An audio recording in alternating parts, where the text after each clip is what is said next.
Hey guys, welcome back to the channel. So doing the brief 5-minute no edit save time video update for you guys, since a lot of you guys have been asking about the truck. Have been working on a couple things. So you have the fuel system about probably 75% of the way plumbed out, all tied in here. New fuel filter, huge inline fuel filter. This is the surge tank in return, and then down here we have our big old MagnaFlow 750 with our filter. And you'll notice we also added the Strange. So this is Strange Pro HD.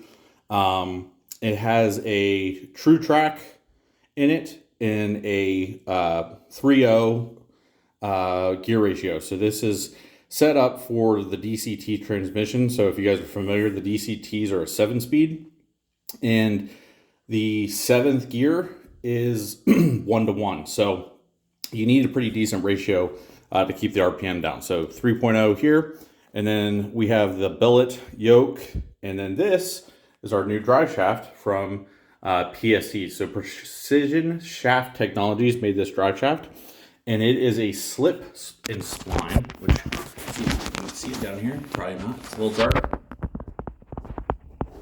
Boop. Nope.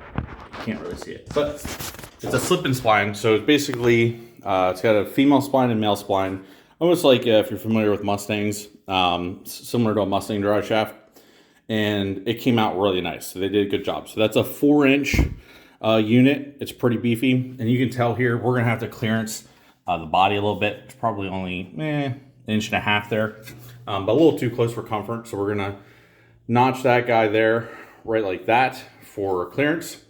And then that whole thing needs to get like a drive shaft hoop back here.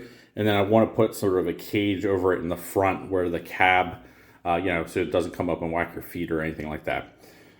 In addition, the only other thing I wanted to point out is we got our calipers. So on the back here, we had the Alcons, and the Alcons are great.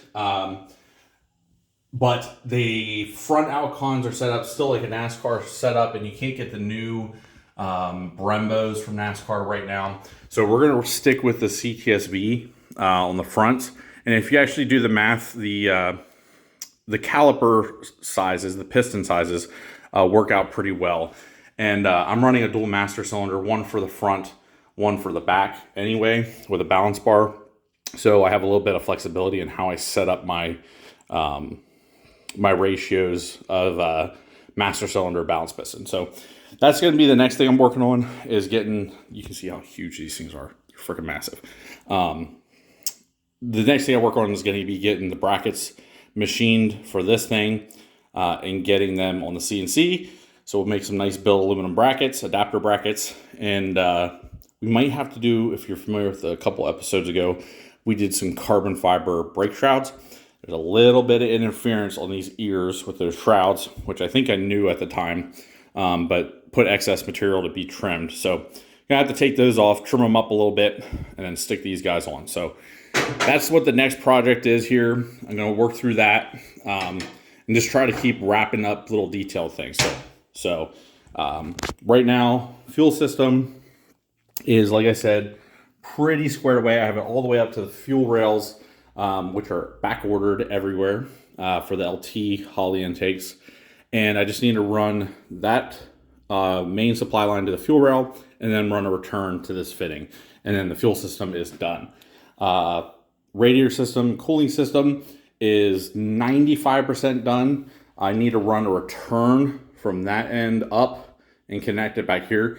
But in the engine bay, it is all the way plumbed complete, and the pump and everything is ready to go. Oiling system is probably 85% complete. I'm going to redesign the oil pan. If you guys saw Calvin's setup, I'm going to do something similar, not in a girdle, but I'm going to make a dry sump pan that's a little bit nicer than the first one I made, which was made out of steel. I made it out of aluminum, and change the fitting. I'm going to use ORB styles, just so I can get a little bit more clearance and tuck. The ORBs are a little bit lower profile, female ORB fittings, so you can get sort of a tighter fit. So That's what I'm going to use for the dry sump in the front. So that's pretty much the only thing that needs finished up is the scavenge sections from the dry sump. All the pressure side is done. After that, let's see what else we got here. I need to finish that dash. I've been putting it off because it's a pain in the ass. If you've ever done body work and paint work, welding on paint, like even after you grind it off, it still stinks. Grinding on anything that's been painted sucks, especially in a enclosed garage. It's just awful. I hate it. Even with a respirator, and it still just stinks. You can't get away from it. Need to finish that up. And then I got the other seat. So we have 2 seats now. Obviously, they're matching sets, just kind of expensive. These are OMPs. They're the WRC extra larges for big old boys like myself. And they fit pretty good. So I don't think we're going to cage the truck right away. What we're going to do is we're going to put the seats, mount them up, finish the mounting, all that stuff. You see the mounts I made under here. I need to make one for the passenger side. We're going to finish the mounting up, and we're going to put the dash in. Going to make a carbon fiber dash or buy a carbon fiber dash. And then we're going to go ahead, wire everything up, and get the truck in the rough, and then try to drive it. So need to tidy up those things that we talked about, get the wiring going, put a real motor in it because this is a mock-up motor. And then it's going to be ready to do a little testing. So I'm going to try to do like a couple parking lot autocross style tests with it in the raw steel, right, type deal. Try not to get it rained on. Probably give it a good WD-40 wipe down. And then once it's good, and I think I don't need to modify anything, the whole truck's going to rip all the way apart. And we're going to rip it apart down to the frame, put it on a rotisserie, and then finish up any little welds or clean up any weld details that underside of the frame. You sort of have a hard time making them look nice. I'm going to flip it over, get real detailed with it, try to make it look nice. And then do the paint work. We're going to use Steel It on the frame. And then I got a lot of Cerakote. I like Cerakote. So we're going to try to do a lot of Cerakote on the other items. Finish the carbon fiber work. As far as right now, this is just in the rough. You can see here, it's just all in the rough. And there's even some stuff I just put some extra epoxy on, brushed on to fill some pinholes that need sanded down. Finish all the carbon work, get it pretty, do the clear coat work on those, the satin clear coat. And then we should be ready to cage it. So the whole truck will be painted. The cab will be in the rough. And then what we'll do is sit the cab on after it's been body worked a little bit off of the truck. Sit it on after this has been painted, Steel It. Then we're going to put the cage into the cab and then weld it home on the bottom pads that we built. So you can see those guys down there, the outrigger pads. We're going to put the cage on. Once that's done, then we'll do the finished body work on the cab, do the paint work on the cab and bedsides, all that fun stuff. And then it'll be married as one unit, painted. Everything will be painted underneath. Everything, will be nice and clean.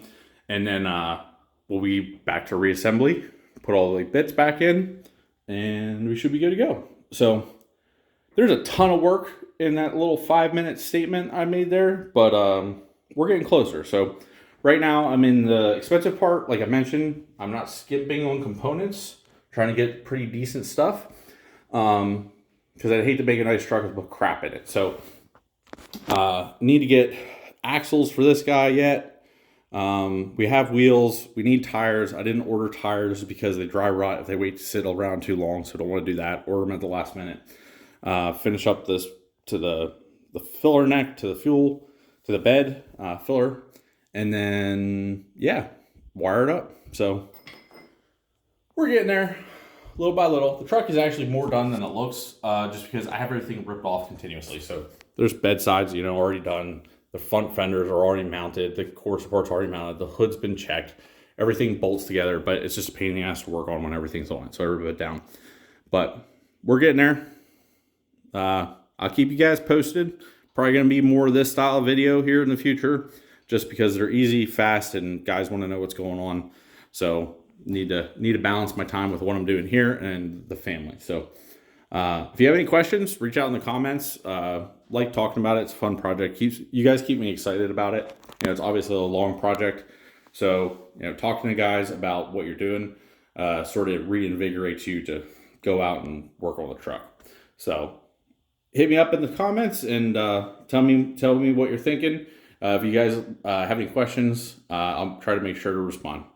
Until next time, have a good one.